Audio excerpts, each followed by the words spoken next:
Frères et sœurs, dans la liturgie de l'Avent, 3 témoins privilégiés préparent l'accueil du Sauveur: Isaïe, Jean-Baptiste et Marie.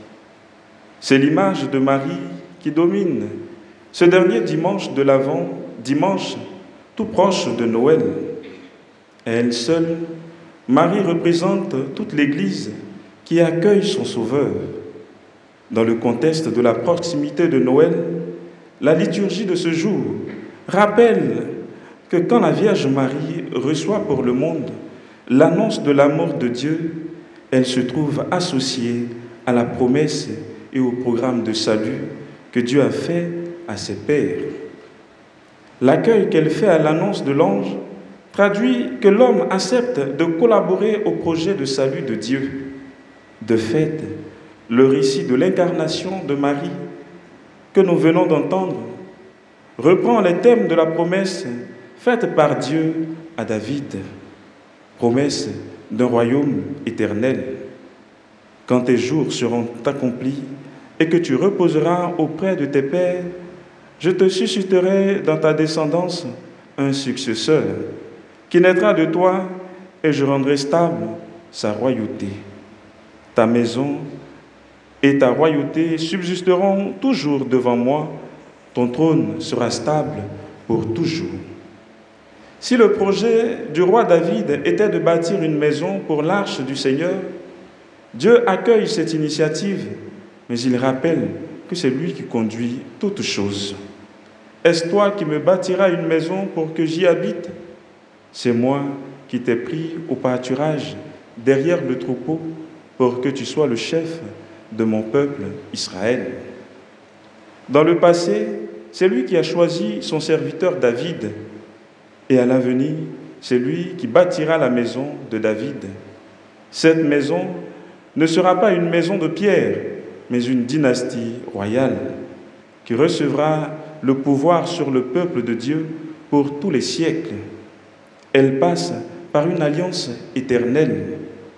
David n'inscrira donc pas son nom sur la pierre de fondation de cette maison, mais Dieu inscrira le sien au fond de l'enfant qui naîtra un jour de l'espérance de David et qui s'appellera Jésus. Dieu a choisi Marie pour bâtir cette demeure humaine digne de sa divinité. Ainsi, la venue du roi sauveur s'inscrit dans la dynamique de cette alliance. La dynastie de David est représentée par Marie, fiancée à Joseph de la maison de David. Dieu est donc fidèle à sa promesse. Rappelons-nous, Dieu promet à David de lui donner un fils qui lui succédera, un fils pour lequel il sera un père. Je serai pour lui un père, il sera pour moi un fils. Et dont le trône sera stable pour toujours. Cet oracle de Nathan est à l'origine de l'espérance messianique. Cependant, les descendants de David qui lui ont succédé ont souvent été cause de désillusion. Ils ne se sont pas révélés être des souverains parfaits, mais emplis de défauts. Ils n'ont pas suivi les chemins du Seigneur et ont ouvert la voie à de grandes catastrophes. Ces désillusions ont fait naître l'espérance d'un accomplissement prochain du projet de la promesse divine, l'espérance d'un roi, d'un Messie qui devait être le souverain idéal dont le règne serait éternel. La venue de Jésus par Marie vient donc réaliser la promesse ancienne de Dieu à David. Je te ferai un nom aussi grand, ton trône sera stable pour toujours. C'est à juste titre que l'ange dit à Marie, Dieu lui donnera le trône de David, il régnera pour toujours. Frères et sœurs, Dieu bâtit lui-même sa maison d'une manière inattendue et qui dépasse nos espérances. Nous comprenons que Dieu ne tire pas sa gloire des monuments qu'on lui élève, mais de l'homme avec lequel il collabore pour lui révéler sa dignité. David voudrait mettre Dieu entre 4 murs pour que l'on sache bien où il est. Or, Dieu est partout. Il est surtout là où l'homme nourrit un projet et vit d'une espérance. Le projet de David était bien intentionné, bâtir un temple en dur pour l'arche du Seigneur.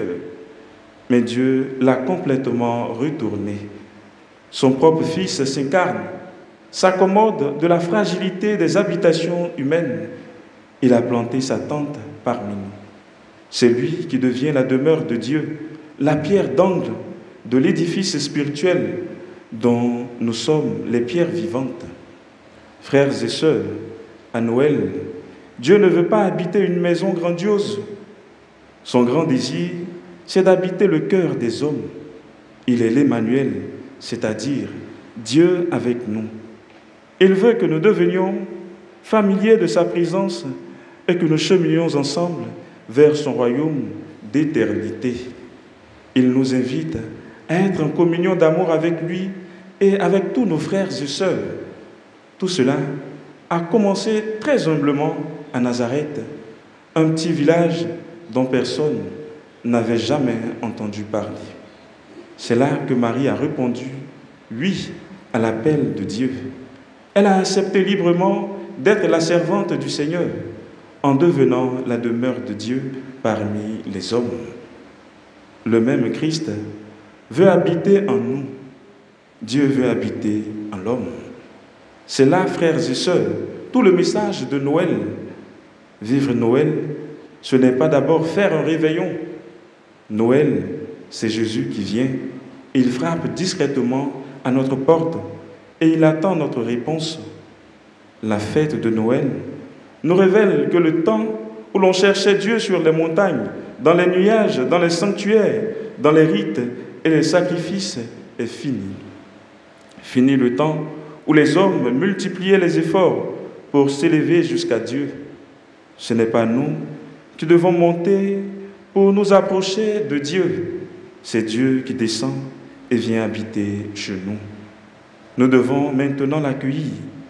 Cependant, pas pour le garder, mais pour le donner au monde. Ce cadeau que nous allons recevoir, nous ne pouvons pas le garder pour nous. C'est comme une lumière qui doit être mise sur le lampadaire pour qu'elle éclaire notre monde. Dans cet élan de don, nous trouvons une joie que personne ne peut nous enlever. De la sorte, avec lui et avec la Vierge Marie, toutes nos visites pendant ce temps de fête deviendront des visitations.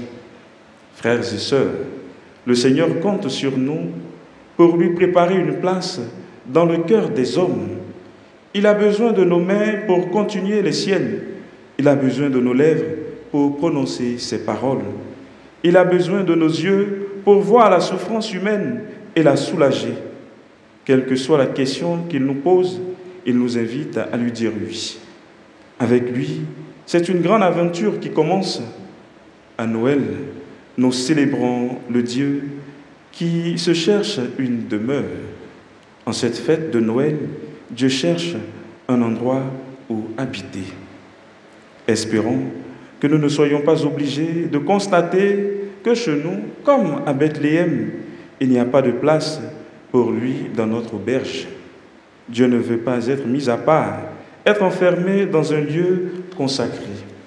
Il préfère vivre dans la confusion de nos vies quotidiennes. Dieu ne fuit pas la difficulté de la vie. Il est simplement l'un de nous. Il s'invite dans nos maisons comme il le fit chez Marie. Nous pourrons alors le conduire un peu partout. Dans le vrai monde, particulièrement chez ceux et celles qui souffrent, chez ceux et celles qui ont le plus besoin de notre aide, les malades, les personnes âgées, les jeunes aux prises avec des problèmes de drogue, les sans-emploi, les sans-foyer, les personnes seules. Frères et sœurs, le mystère de l'incarnation n'est pas simplement un anniversaire de naissance, c'est une invitation à partager la vie même de Dieu dans notre vie de tous les jours. Noël, comme une simple fête de famille, c'est trop peu. Que le Seigneur nous rende dociles à la grâce de Dieu afin de ne pas passer à côté de Dieu qui cherche une demeure parmi nous.